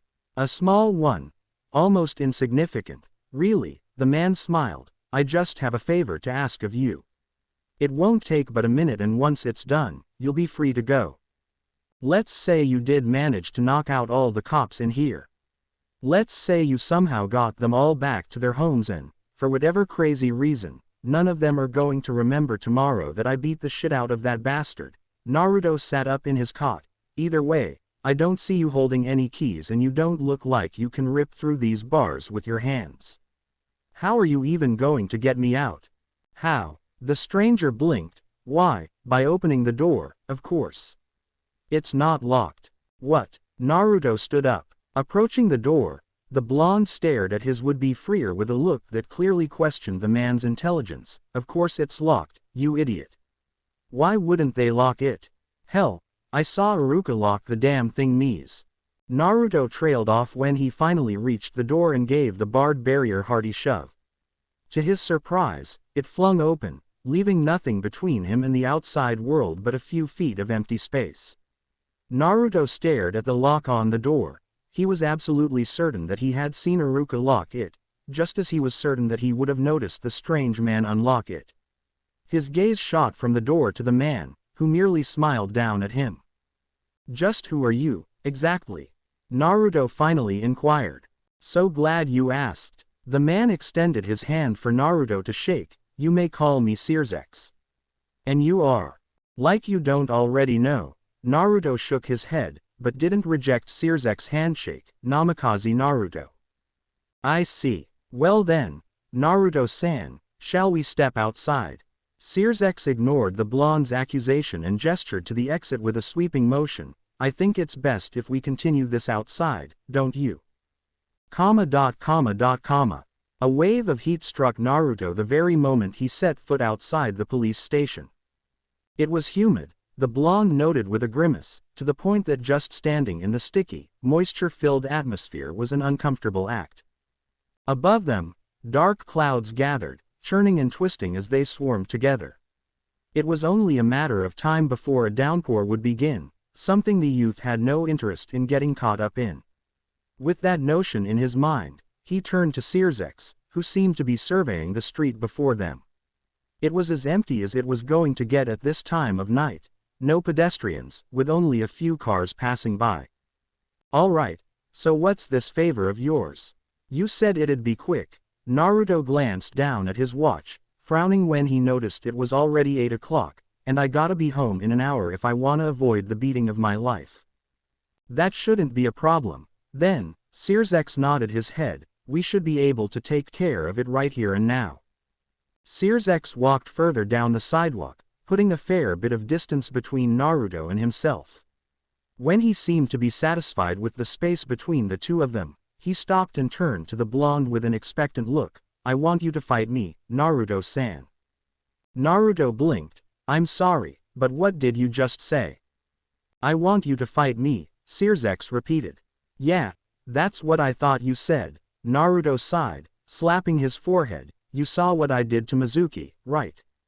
You understand that I'm not exactly a pushover when it comes to fighting. That I don't exactly know how to pull my punches. I did and I do. Then trust me when I say you don't want what you're asking for. Naruto spoke, crossing his arms over his chest as he did. Please don't worry about me. I'm actually a bit stronger than I look. Xenovia chuckled. Now, let's begin. I'm ready when you are. You aren't even listening to me, are you? Naruto muttered. Fine then. Don't say I didn't warn you. Bending his knees, Naruto sprung forward, his guard up and ready as he began to close the distance between them. Xenovia cool gaze observed every move he made, from the grandest gestures to the slightest twitches. As the blonde drew closer and closer, the well-dressed man simply stood there, his posture limp and relaxed even while facing the impending onslaught that was his opponent's fists. Once he was within range, Naruto threw a devastating uppercut at the redhead, fully intent on ending the fight in a single blow. Xenovia merely stepped back, watching with genuine curiosity as the blonde's fist sailed up to meet the space his chin had occupied only moments ago. Naruto growled in frustration, following up the assault with a straight punch that Xenovia deftly dodged by twisting to the side and taking a step back. Naruto, unable to stop the momentum behind his fist, slid next to Xenovia. Deciding to use the positioning to his advantage, the blonde shot his elbow out, looking to land a heavy blow to his opponent's chest. Xenovia stepped backwards yet again, forcing Naruto to overshoot himself and stumble. Perhaps it was because he saw an opportunity, or maybe it was just to prove a point, but Xenovia chose this moment to counterattack.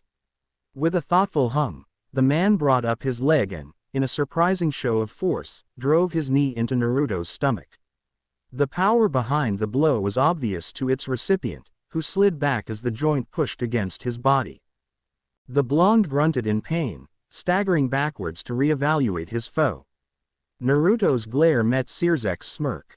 "So you see that you are in no risk of causing me any great injury. Please, do not hold back on my account." Xenovia spoke evenly. "I need you to come at me full force." Naruto snarled in response, rushing ahead with a jab that Xenovia quickly smacked away.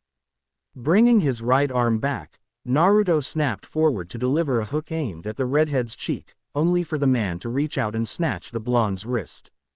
Eyes wide, Naruto struggled to pull himself from Xenovic's shockingly vice-like grip. The odd man, for his part, showed no great effort on his face or movements as he pulled the fighting blonde's fist closer towards him. Determined to get out of his enemy's grip, Naruto threw his left fist forward, poised to strike the man square in the jaw.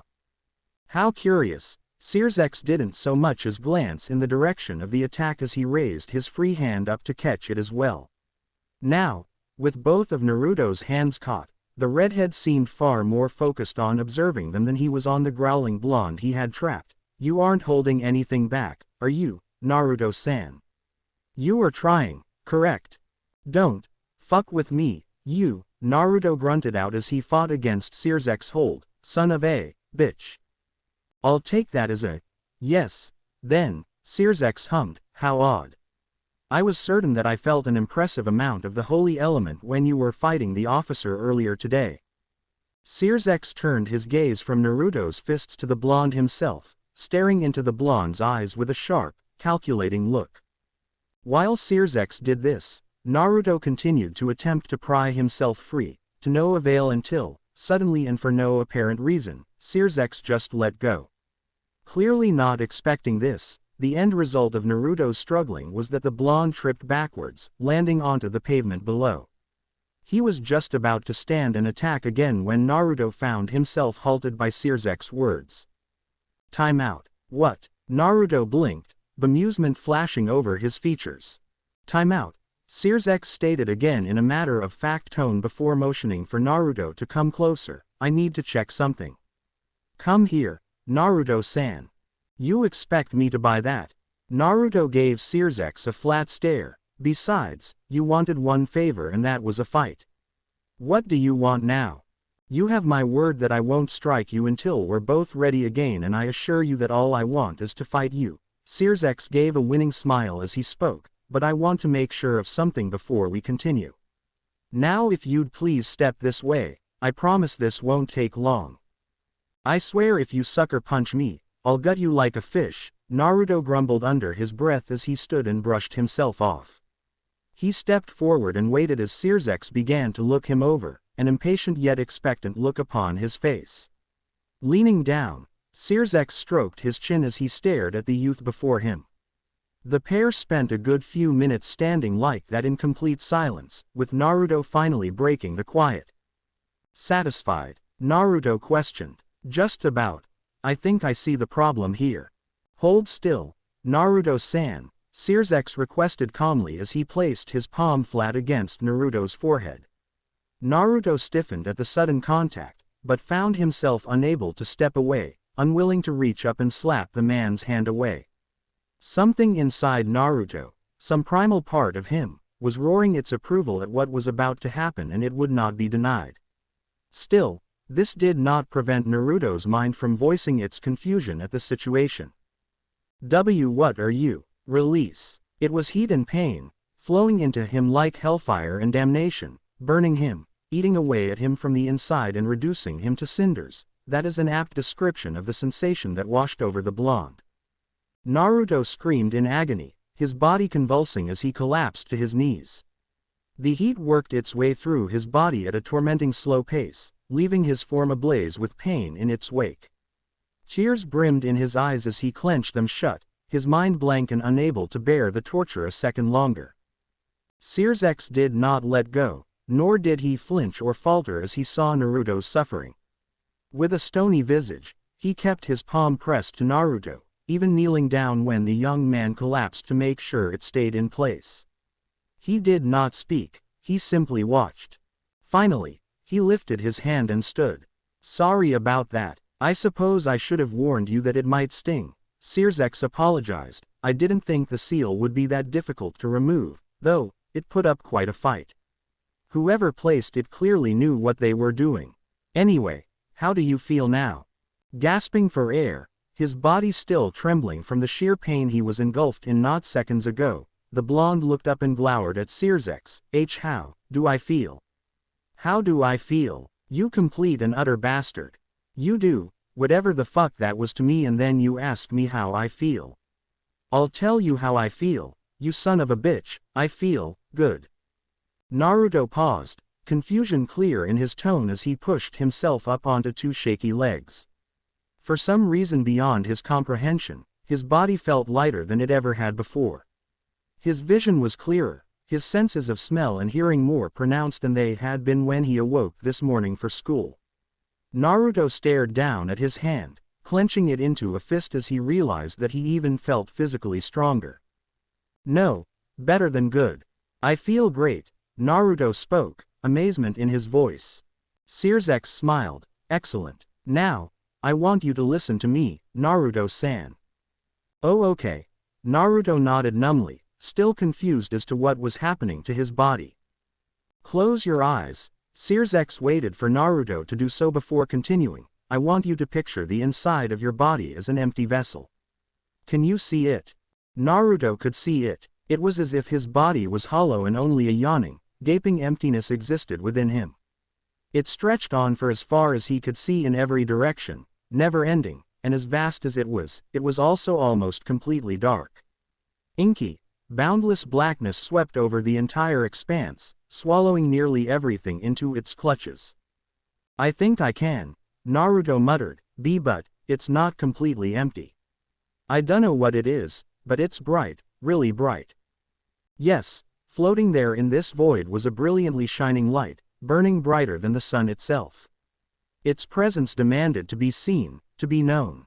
It refused to fade into the darkness of the void, rejecting the notion of compromising itself to the will of its surroundings. Good, very good. Xenovia couldn't hide the excitement in his voice. You must reach out to it, Naruto-san. Grasp it with your own hands, take hold of it and assert your will. Turn the light into your strength, your power. It must become an extension of yourself. Naruto did so. He moved closer and closer to the light, his hands outstretched and pointed towards its warm embrace. It called out to him, welcoming him and urging him to take it and make it his own. So he did. Naruto reached out and took hold of the light, cradling it within his hands as it began to glow brighter and brighter within his grasp. It lit up the void, driving away the darkness and swallowing everything, even Naruto, into his radiance. Naruto's eyes snapped open. What was Whoa. Naruto jumped back in surprise. Both of his arms were entirely engulfed by the same golden light he had pictured in his mind, glowing so fiercely that the blonde had thought he was on fire. Naruto gazed at his hands and arms in wonder, turning and twisting them to see that they were indeed completely covered by the light. Why are my arms glowing? Astounding. Xenovia mumbled, such potent holy light. Xenovia stopped gawking and tell me what the hell's going on. Naruto snapped, I have glow sticks for arms and I'd like to know why. Ah, yes, of course. You see, Naruto-san, you seem to be in the possession of an astounding affinity for the holy element of light, Xenovia explained, it is currently manifesting itself by channeling through your arms, resulting in your current appearance. I thought I sensed a good amount of the element from you earlier, but I never imagined you'd have enough to visibly display it like this without willing it a form. Light. Naruto frowned, waving his arms to emphasize his point. Since when have I had that? Because, and trust me when I say this, I think I'd have noticed if my arms ever turned into light bulbs. Well, I would assume you were born with it. It is only appearing now because, when I placed my hand on your head, I removed a seal that kept it contained and separate from your consciousness. Xenovia frowned, rubbing his chin in thought, though why you possess so much of it is beyond me. Perhaps it is simply a mutation, in the same vein as albinism. But then why seal it away? Who cares? I can't go home like this. I'm a walking LED. Naruto groaned. How do I turn it off? Turn it off. You misunderstand, Naruto-san. I said it earlier, didn't I? The element is an extension of yourself. You can't turn it off any more than you can turn off an arm or a leg. Xenovia gestured to Naruto's arms. If you want the glowing to stop, you have to will it to. Focus. The light is your tool now, Naruto-san, and you must choose the shape it takes. Will it? Naruto stared down at his arms, silently commanding them to return to normal. After a few moments of concentration, the glow began to fade before dying out completely, much to Naruto's great relief. Naruto released a breath he hadn't realized he'd been holding and turned back to Xenovia. So what can this light do, exactly? I don't know what to make of any of this. It seems like something straight out of a video game. The holy element is a tool that is molded into shape by its wielder. If it helps, you could think of it as an element from an RPG. It has certain qualities and specific characteristics that make it excel in combat, Xenovia expounded. As I said, you ultimately decide what form your light takes, Naruto-san, through force of will. It is you and you are it. It's me, huh? Naruto glanced at his arms. I always wondered what it'd be like to have superpowers. Would have preferred flight or time control, but this works too, I guess. It's a gift. Xenovia gave the blonde a reassuring smile, patting him on the shoulder, one that many would desire were they aware of it. Use it wisely, Naruto-san. Right. Naruto gave a firm nod of his head. So, about our fight. Oh, that's quite all right. Xenovia shook his head, brushing off Naruto's concerns with a wave of his hand. My intentions in fighting you were to trigger the holy element within you. When I saw you use it subconsciously in your fight with Mizuki, I thought you needed to be fighting to wield it, but it seems all that was needed was to remove the seal inhibiting the light. You must have been quite angry with that Mizuki fellow to draw upon a noticeable amount of light despite that powerful seal. Yeah, Naruto trailed off, scowling. He'd rather not think of that asshole at the moment. Anyway, take this, Naruto-san. Xenovia retrieved a slip of paper from his pocket and handed it to the blonde. It's my number. Feel free to call me should you have any more questions about your abilities. Thanks, Xenovia. I will. Naruto took the paper and slipped it into his pocket. But, if you don't mind me asking, just who are you? Ordinary guys aren't dabbling in this kinda stuff, are they? Xenovia laughed. I'm no one of importance, Naruto-san. Besides, rather than worry about me, shouldn't you be worried about getting home? You said you needed to be back at the turn of the hour, right? In that case, you only have 20 minutes. Naruto checked his watch. Sure enough, the redhead was correct. Cursing, Naruto turned and took off running down the street, calling back to Xenovia as he did. Thanks for everything, Xenovia. I'll be sure to call if I got any questions. See y'all later. Take care, Naruto-san. Xenovia laughed as he waved the youth off. Once Naruto rounded the corner and disappeared from sight, however, Xenovia's smile dropped in favor of a gloomy, downtrodden expression. Glancing up to the stormy skies, Xenovia frowned as he watched a bolt of lightning dash across the turbulent clouds, followed by a deafening crack of thunder. Raindrops began to hit the pavement, one by one, as the sky began to weep. Giving one last pensive look in the direction Naruto had ran off in, Sears sighed and began to head in the opposite bearing. Forgive me, Naruto-san, but if sacrificing your future means protecting Rias, then it's a sacrifice I have to make, whether or not it is mine to make in the first place. As he walked off, he ignored the sickening feeling that overcame him as the skies churned. Above the clouds, hidden behind a cover of lightning and rain, a blinding light descended. One word chanted over and over in its mind as it hovered in place, peeking out at the entire city from cracks within the brewing storm. Nephilim, ... Of course I would get caught in the storm. Why wouldn't I? My luck's been so fucking great today. Naruto released a frustrated groan, glancing down at his watch. Well, fuck it. As long as I make curfew, I'll call it today a good one, and, with 10 minutes left, I should just be able to make it. The heavy storm that Naruto dreaded would come earlier broke shortly after the blonde had left Sears outside the police station. While the rain was anything but pleasant for the blonde to be running in, it also came with the advantage of clearing out any pedestrians that would still be out and about on the sidewalks at this time of night, meaning he was free to run at full speed without fear of bumping into someone. Utilizing this, the blonde had made it to the park in record time, which he was currently cutting through as a shortcut back home. A grin broke out on Naruto's face as he saw the exit of the park come into view, even in the heavy downpour. Almost there. I'm gonna make it. Nephilim. Naruto froze on the spot as a chill ran up his spine, one he certain wasn't due to the cold rain striking down upon his body. He quickly turned left and right, searching for the source of the voice he had heard. The blonde found no one in sight, but came to a different, startling realization by doing so. The rain stopped. That is not to say that the rain had ceased and the storm was over. No, the rain had literally stopped. Millions upon millions of droplets hung suspended in the air, unyielding to the calls of gravity. Naruto glanced around, quickly observing his surroundings. The winds that had carried the storms on their backs had stopped howling and the dark clouds above had ceased twisting against one another. Everything but Naruto seemed to freeze.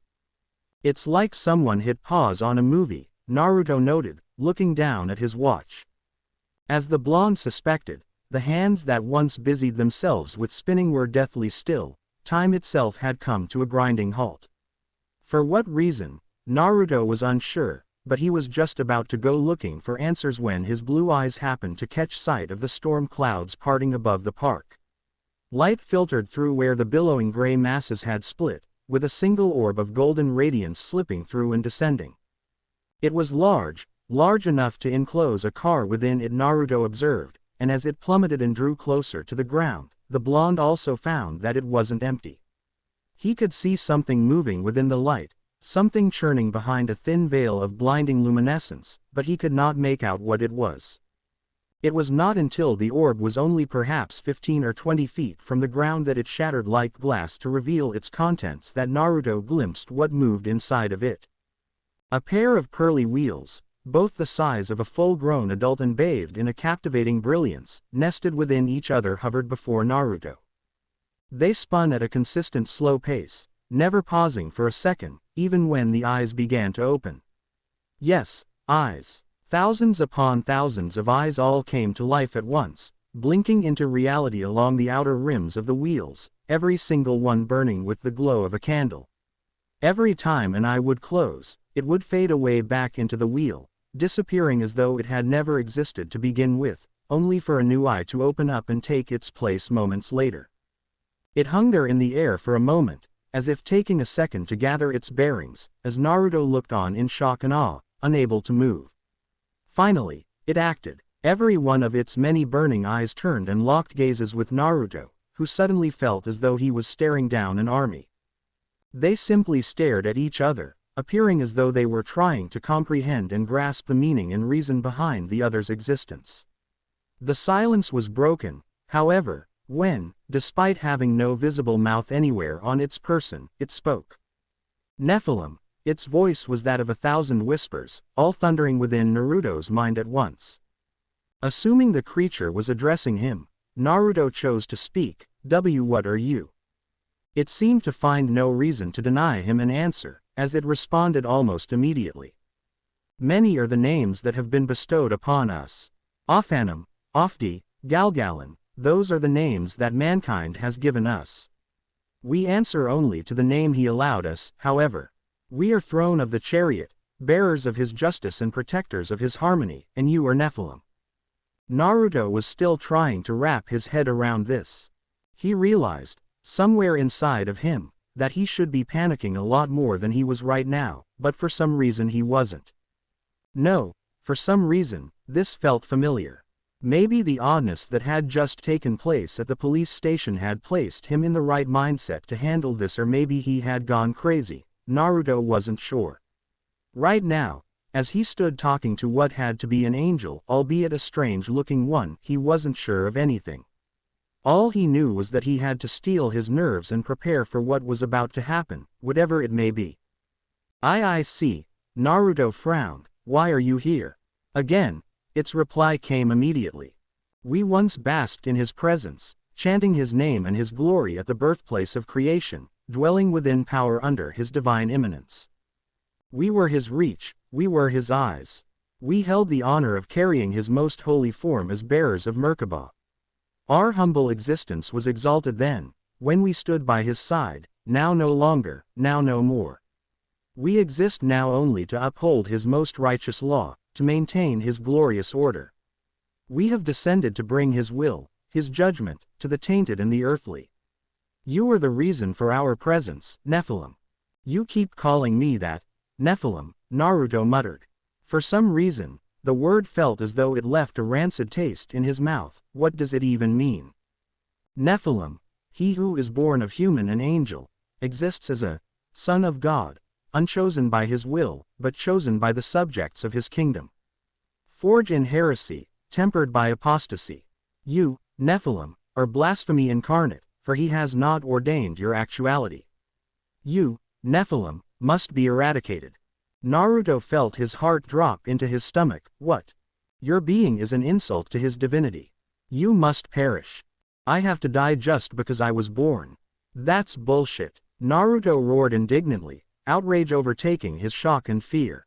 You dare question his will? You're damn well right I do. Naruto shouted. I'm not even this Nephilim you keep bitching about. I'm the son of Namikaze Minato and Uzumaki Kushina, dumbass. A cop and an editor. Not angels. You are proof of Zadkiel's betrayal. Zadkiel fell from grace and assumed the form of a human. Your father, the one you declare to be Namikaze Minato. Hiding behind an innocent. Your mother, he stowed away from his divine wrath and escaped his fury for a time. Quote, Naruto's world crumbled. His father was an angel that had lied and used his mother as a way of escaping death. Images of his father's soft smiles and proud grins, memories of his deep laughter and joyful utterances, they all came rushing forward to the forefront of Naruto's mind, and shattered, one by one, burning away like photographs tossed to an inferno. That's not true. That's not true, Naruto muttered, tears leaking from his eyes and voice growing louder with each denial. That's a lie. That's nothing but a goddamn lie, you son of a bitch. But what reason would it have to lie? What could it possibly gain from fibbing? That was the dreadful question that planted itself in Naruto's mind, one that shook his very form with its mere presence as he glared daggers up at the angel. Whether you accept the truth or not does little to change it. All Nephilim not ordained by his will must be annihilated. Fuck you and fuck that. Naruto howled. You think I'm just going to accept that I have to die because God didn't approve me? Kneel, Nephilim, and acknowledge his will. You will bow and accept your fate. I'm not about to just roll over and die. Naruto growled, falling into his normal fighting stance. In a flash of light, the holy element engulfed his arms. Naruto wasn't sure how to use it, but Sears had mentioned it to be useful in combat and now seemed like a good time to learn. I don't even know if you have an ass to kick, but I'm not gonna bow down without a fight. You misunderstand, Nephilim. Our words were not a suggestion. The many eyes of the throne widened in unison, thin rays of light shooting forth from their pupils like arrows descending from the heavens. The threads of light twirled in the air, coalescing into a single beam. The beam tore through the atmosphere, hurtling towards Naruto at inhumane speeds. With no time to dodge, it was all the blonde could do to lift up his forearms in an attempt to block the brunt of the blast. Bracing himself, Naruto shut his eyes and grit his teeth. He never felt anything. Had the angel missed? Had the heavenly being had a change of heart? Confusion racked Naruto's mind, with neither hopeful theory seeming likely. Opening his eyes, Naruto looked down at himself. The beam had not missed. Though he felt no pain from the attack, the blonde now sported a hole at least a foot in diameter in the middle of his chest. Where his arms had reached up and made contact with the beam to shield his body from the blow had also been sliced cleanly through, leaving the telltale soft curve of the blast carved into his flesh. Blood erupted from his wounds and, before Naruto could so much as utter another word, he collapsed backwards onto the pavement of the park's walkway. All is well. May your soul find your way to his side. And just like that, the angel had vanished. In the blink of an eye, it was gone. The rain once again to heed gravity's demands, the winds began to race once more, and the clouds twisted and churned above Naruto's fallen form. The dying boy was now the only evidence that the angelic being had ever graced the earth at all. With heavy eyes, Naruto stared up into the stormy skies, blood leaking from his lips. So, this is how it ends. Hey, I wonder how many people can say they got shot by an angel. Naruto's blood began to pool around him, mixing with the rainwater as it stained the concrete. The blonde shook as he coughed up crimson and saliva, shaking loose the slip of paper Searsex had given him from his pocket. It fell into the pool of his blood, drifting along the ripples caused by the rain hitting the irony puddle. A sudden thought occurred to Naruto, his eyesight growing hazy as he craned his neck to glance down at his watch. There was only 1 minute until 9 o'clock. Damn, sorry, Mom, but it looks like I'm not gonna be making curfew tonight. Naruto chuckled weakly. She's gonna be pissed. Naruto's eyelids became too heavy for him to hold up any longer, tears leaking out as he thought of his mother's happy smile. He shut them. That's right, Mom, I'll never get the chance to ask about Dad. That angel, it said all those things, but, Naruto frowned, I wish I had the chance to learn the truth about Dad. Unnoticed by Naruto, the blood-soaked paper shimmered softly as he whispered those words. The odd design that rested on it, the very same intricate markings that were on the slips of paper belonging to the women he had rescued early, began to glow. But, it's been a long day. And I'm tired, Naruto decided, a cold sensation gripping his form and a small, relaxed smile breaking out on his face. Mom, Kiba, Chuki, Iruka, hell, even Hyodo, I'm sure, they won't mind, if I just take a quick nap. The clock struck 9 and, with a smile on his face, Namikaze Naruto died. In what distant deeps or skies burnt the fire of thine eyes? On what wings dare he aspire? What the hand dare seize the fire? Disclaimer. I do not own Naruto or high school DXD. Would you believe I actually thought I could fit all of that into 10,000 words? Well, there you have it, my first work of fan fiction here at. Just to give you an understanding at how picky and choosy I am as a writer, I spent a good day and a half on each and every single scene before I was satisfied enough to move on to the next. Anyway, I'm just going to address the elephant in the room that I'm certain several of you are about to comment about. Aren't you ripping off a demon among devils by having Naruto be a Nephilim? It's kind of sad that I have to address this, but I'd rather do it preemptively than have several commenters cussing me out for it later. First off, I fucking love A Demon Among Devils, so go check it out when you're done here because it's brilliant and far more deserving of your attention than this story. Second off, no, I am not ripping it off. For starters, the concept of a Nephilim is biblical and has been used in fiction multiple times. Hell, I didn't even get the idea of making Naruto a Nephilim from A Demon Among Devils, I got it from the only Nephilim that showed up on Supernatural. I saw that episode and it got the hamster wheel in my mind spinning and so I made this. What's more, and this is speculation, but it seems as though a demon among devils is making the concept of Nephilim a more spiritual thing, as in Minato is not literally the son of an angel. In this story, Naruto is indeed the son of an angel, and being a Nephilim is more of a physical concept, just like being an angel or a devil. It gives him certain powers, but the title isn't reflective of his personality or his actions, if any of that makes any sense. There. The elephant in the room is hopefully thoroughly shot. Moving on. Chapter length. This one was a doozy, wasn't it? Close to 18,000 words. Hell, that's 3 or 4 chapters worth of content for some stories. They won't always be this long. Of course, I just had a lot I wanted to establish in this first chapter, from Naruto's reputation, to his relationships, to his abilities, to his death and existence as a Nephilim. That's not to say that my chapters will ever be super short, either. I will not post a chapter that is under 10,000 words. I just won't. So, expect at least a bare minimum of 10,000 words with every chapter. Naruto got his ass stomped by the angel. Yeah, he did. He sure as hell did. Naruto has, up to this point in his life, been completely unaware of the supernatural. He is stepping onto the scene at level 1, of course he would get his ass kicked. But I know some of you are going to be accusing me of making him too weak, so I have to address this anyway. Naruto will get stronger, I assure you. It will not come instantly, but it won't take an ungodly amount of time either. He will progress at a healthy pace and take on stronger and stronger opponents until, one day, he will be able to kick the ass of an angel like that. Naruto's powers as a Nephilim.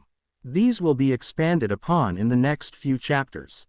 I did drop some hints already, the most obvious being that he is going to have control over light, but also other hints. He will generally be more durable, faster, and stronger than a human being, but being a Nephilim has less obvious advantages as well. What about chakra? Yes, chakra exists in this story, and yes, I have plans for it. I won't be saying anything more than that, but rest assured that it will play a role. Okay, I think that's everything. For those of you who were able to catch the references to JoJo your first read through, let me congratulate you and tell you that you're awesome. Well, that's it for my first work, so please leave a review and tell me what you think I did right or what I horribly messed up on. How am I doing with the pacing? How are the characters and their relationships to Naruto? How was my writing? Please let me know so that I can either improve or stay the course. That said, have a good one everybody, and thanks for stopping by. Thank you.